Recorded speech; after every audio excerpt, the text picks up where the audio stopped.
So there's a part of this bear versus man dialogue that I want to call attention to because I haven't seen anyone else talk about it. And it's about the bad faith way that men engage with women and why. So this man posed a question to women, for women to answer. And when he got the answer and it wasn't what he thought it was going to be, he decided all of the women that were saying bear were either lying or wrong. He asked women to answer a question. And then when they gave him the answer, he was like, no, that's not correct. Not just, I don't believe you, which is part of it, but that your answer, your decision around weighing, would I rather encounter a bear or a man, isn't right. And then proceeded to explain why it wasn't. For men who, take on this identity of super rational, super logical, this is like clearly such a break in logic. Wouldn't the onus be on you as the question asker to go, I wasn't expecting that answer. I wonder why. I wonder what I missed in my sort of evaluation or my presupposition of what this response would be. And I think the reason for that has a lot to do with the way that men view masculinity as innate and femininity as artificial. Like the things that we associate with femininity are often like gossip, makeup, plastic surgery, aesthetics, and these are all kind of perceived as things that are inherently deceptive and also false, like not natural and fake in a way, superficial. And the things that are related to men, right, of being like direct, logical, rational, are all these things that are seen as like very natural, very innate, very human fundamentally. Often pull from these like naturalized hierarchies like alpha or wolf metaphors. And this plays out in the way they treat women with a general sense of distrust, of like truth seeking and deception avoidance or deception finding. I think this plays out too in the ways that men don't identify their experience of emotions as real. They think that it's an objective observation on their reality instead of an emotional reaction they're having. I see this all the time. Like a man oftentimes won't be able to express, hey, this is really uncomfortable for me, or I don't like this. It's usually an expression of like, this is wrong, this doesn't make sense, this is irrational, or this is illogical. I know too, like even under this video, I'm gonna get a ton of men saying, interesting take, cite source. But more what I'm trying to speak to is like men who think like this, men who operate towards women this way, aren't able to engage with them in good faith, and they don't recognize that about themselves. They don't recognize that they wouldn't trust to be surprised by a woman. They wouldn't trust the information that a woman was giving, even about her own experience. That in general, they don't trust women to be or do anything beyond what they already see that woman to be or do. And this sort of assignation of artificiality is in itself dehumanizing. It implies that sort of any question that a man asks of a woman, he already knows the answer to, and the woman's only job is to confirm that, or to confirm the fact that women are deceptive, dishonest, or don't know themselves, or don't know reality enough to come up with the right answer. And because traditional masculinity doesn't encourage men to be easily influenced or flexible, they're not able to change their mind when presented with new information. So even the amount of new information, like hundreds of thousands of women saying that they would choose the bear, actually serves to reinforce the original idea that the man had, that either they don't understand how dangerous a bear is or that they're lying.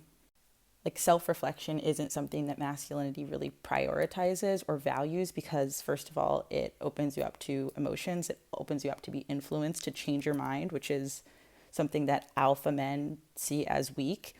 And it also takes longer. Like you can't be as reactive when you're being reflective. It just doesn't work that way.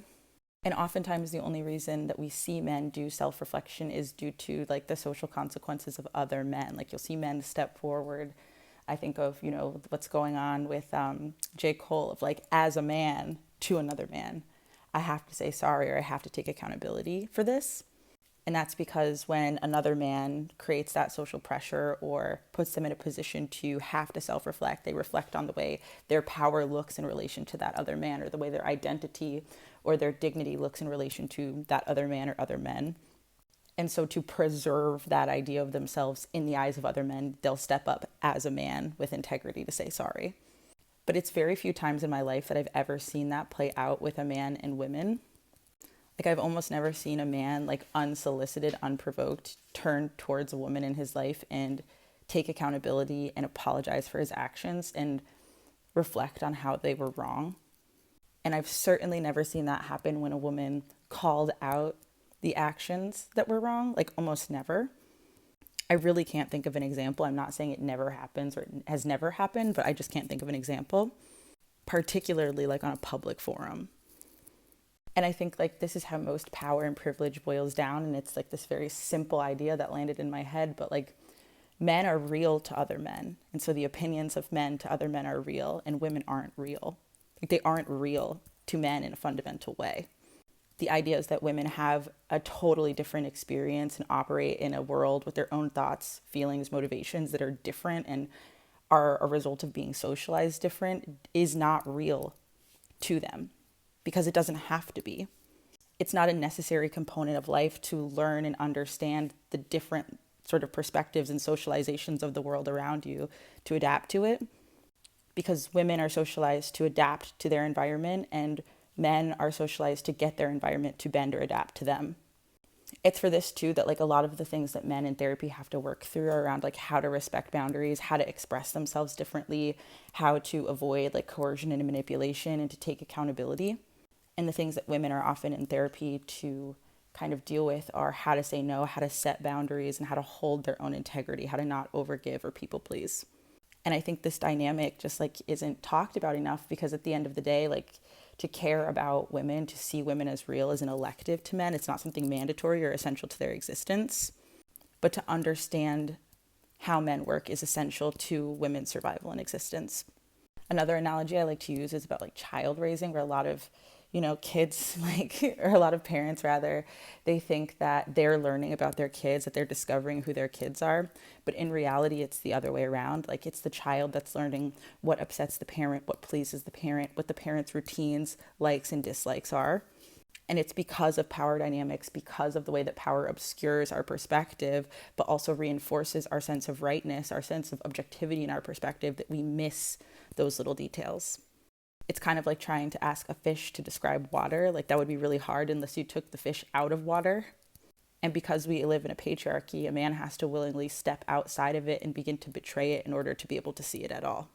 And it's such a wild paradox, because obviously connection could solve for that so quickly. Like if men were able to see women as real and respect them and relate to them as such, then they would be able to learn through the ways that their experiences like converge and diverge, like how the socialization affects us differently and what that means for us in a material, psychological, and social way.